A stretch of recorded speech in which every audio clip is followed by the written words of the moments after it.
Como escrever a redação perfeita? Tudo começa por um bom planejamento para que se possa montar o projeto de texto.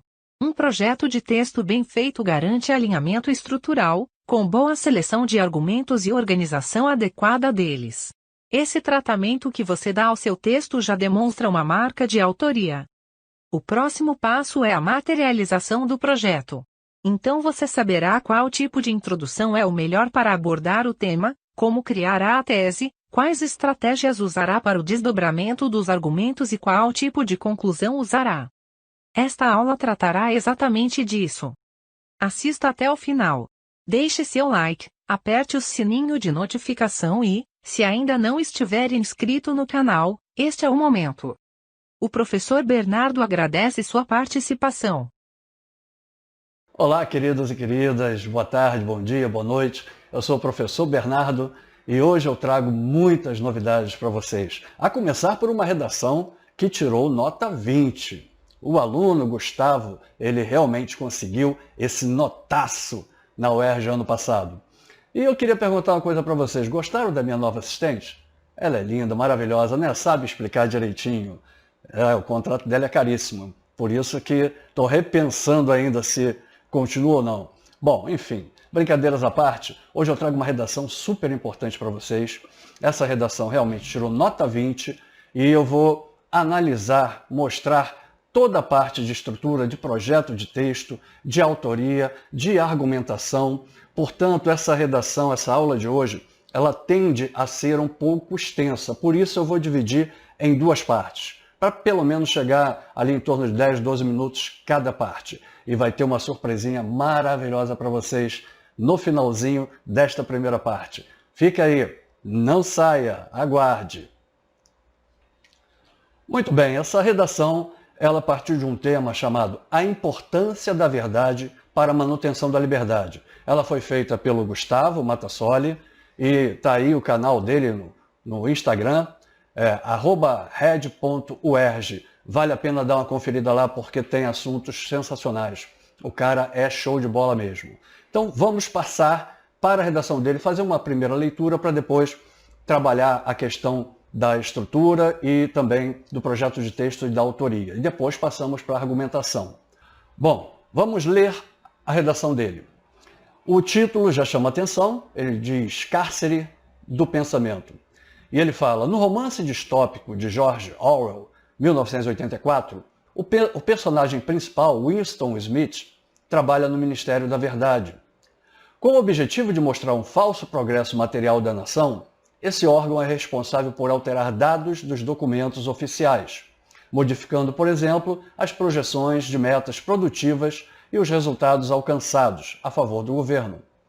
Dessa forma, com a mudança de fatos, o líder, conhecido como Grande Irmão, consegue garantir a perpetuação de seu regime ditatorial, sustentado pela alienação.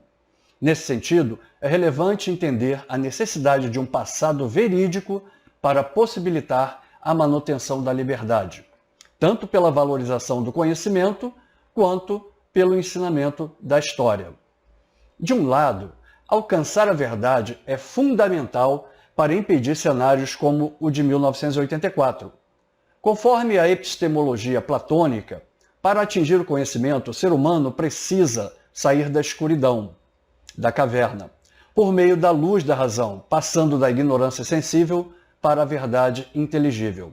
Desse modo, a realidade se encontra além dos sentidos, sendo atingida por meio do pensamento científico racional.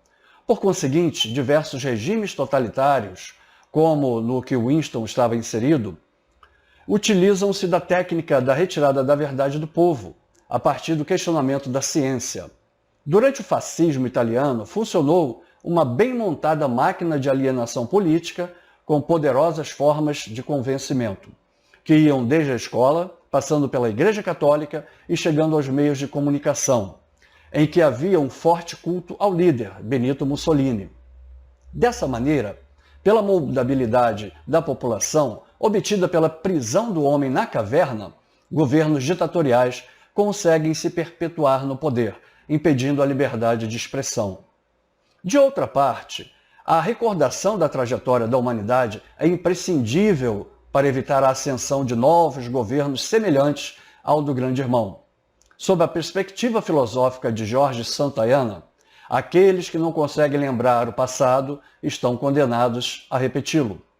Dessa maneira, torna-se clara a importância de uma memória social a fim de inibir a repetição de acontecimentos degradantes. No livro Diário de Ana Frank, é apresentada uma realidade cruel, vivenciada por uma menina judia de 13 anos, que morreu em um campo de concentração no nazismo alemão. Nessa obra ocorre uma forte denúncia ao Holocausto judeu, marcado pela morte não somente de Anne, mas de milhares de outras vidas inocentes. Por essa razão, é evidente a relevância do ensinamento do passado para gerações seguintes, com o intuito de desestimular sua recorrência no futuro. Percebe-se, pois, a necessidade do passado verdadeiro, tanto pelo impedimento da alienação quanto pela aprendizagem de fatos, como o nazismo, para que a distopia de Orwell não ocorra na realidade. De acordo com a visão do existencialismo de Jean-Paul Sartre, o homem é condenado a ser livre. Sob essa ótica, observa-se a indissociabilidade entre o ser humano e a liberdade. Assim, com uma documentação factual da história, será impedido o enjaulamento do homem, o qual conseguirá sair da caverna, atingindo a liberdade de Sartre e inviabilizando o cárcere do pensamento. Nossa, que coisa, hein? Que redação! Bom, enfim, vamos no passo a passo, porque são muitas informações. A redação realmente está super, hiper, mega excelente. Dá para perceber que tudo que pôde ser trabalhado na discussão dentro do limite de 30 linhas foi feito e foi feito com maestria. Então vamos parte por parte. Como é que ele projetou essa redação, como é que foi o projeto de texto dele e como isso marcou sua autoria e como ele trouxe elementos que fundamentam os argumentos dele. Olha aí a introdução dele, né? O título, e ele vai trazer elementos importantes. Há várias formas de você iniciar uma redação, fazer uma introdução. Ele optou por esse tipo, de forma que ele vai mostrar ali a citação da obra.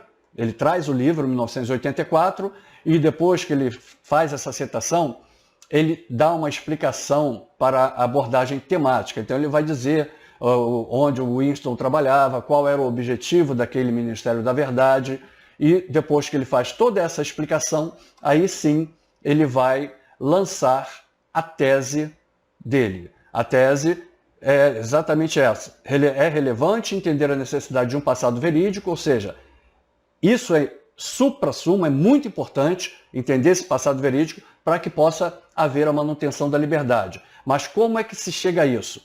Primeiramente, valorizando o conhecimento e depois pelo ensinamento da história. Portanto, ele amarrou muito bem a tese e os dois argumentos. Olha lá, um em verde e um em lilás. Portanto, valorização do conhecimento e ensinamento da história serão os dois argumentos com os quais ele vai trabalhar no desenvolvimento. Primeiro parágrafo de desenvolvimento, ele vai falar da valorização do conhecimento. No segundo parágrafo de desenvolvimento, ele vai falar sobre o ensinamento da história como bases, vetores para que se busque essa verdade do passado, essa verdade, esses fatos do passado. Continuando, agora a estrutura do texto dele, envolvendo a ideia do projeto de texto, fica assim. Em amarelo está a tese, propriamente dita, o primeiro argumento em verde e o segundo argumento em lilás. Ou rosa, não sei como é que vocês conseguem ver essa cor aí na sua televisão, no seu celular, no tablet, enfim. Agora vocês vão perceber como isso vai aparecer ao longo da redação. Né? Se o de verde, que é o primeiro argumento, ele tem que aparecer logo no primeiro parágrafo de argumentação.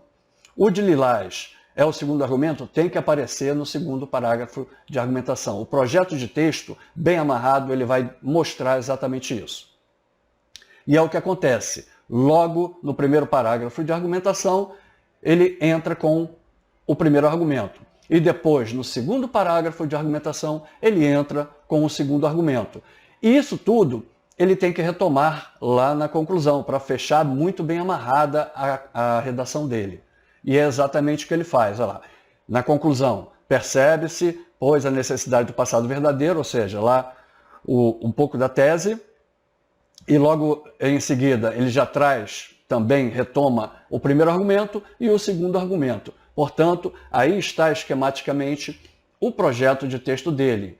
Depois nós vamos falar sobre a argumentação.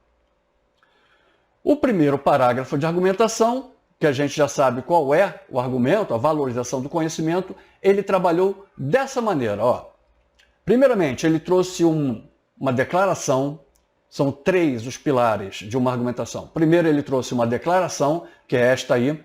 Da declaração, ele passou ao que a gente chama de comprovação, e aí, nesse caso, eu falo para os meus alunos o seguinte: para você comprovar alguma coisa, não adianta você só trazer um exemplo ou uma justificativa. Eu tenho um vídeo com várias estratégias argumentativas, quando eu falo sobre o parágrafo de desenvolvimento.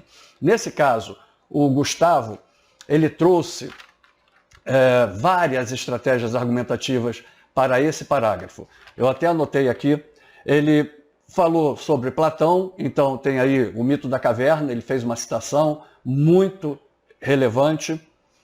Ele fez uma explicação, uma causa e efeito, quando ele foi explicar essa ideia do mito da caverna.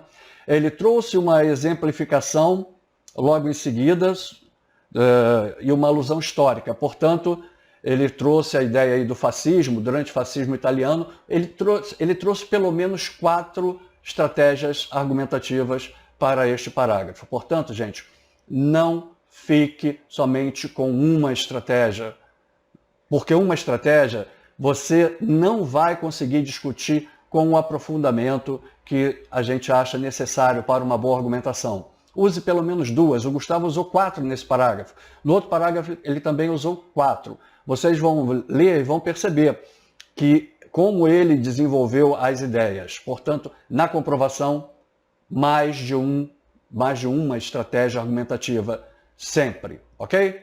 Depois que ele fez a comprovação toda, ele vai trazer o terceiro pilar, que é o que a gente chama de opinião. Portanto, cada parágrafo de argumentação tem que ter a declaração, tem que ter a comprovação com as estratégias argumentativas no seu desenvolvimento e a opinião. Perfeito? Ficou bonito?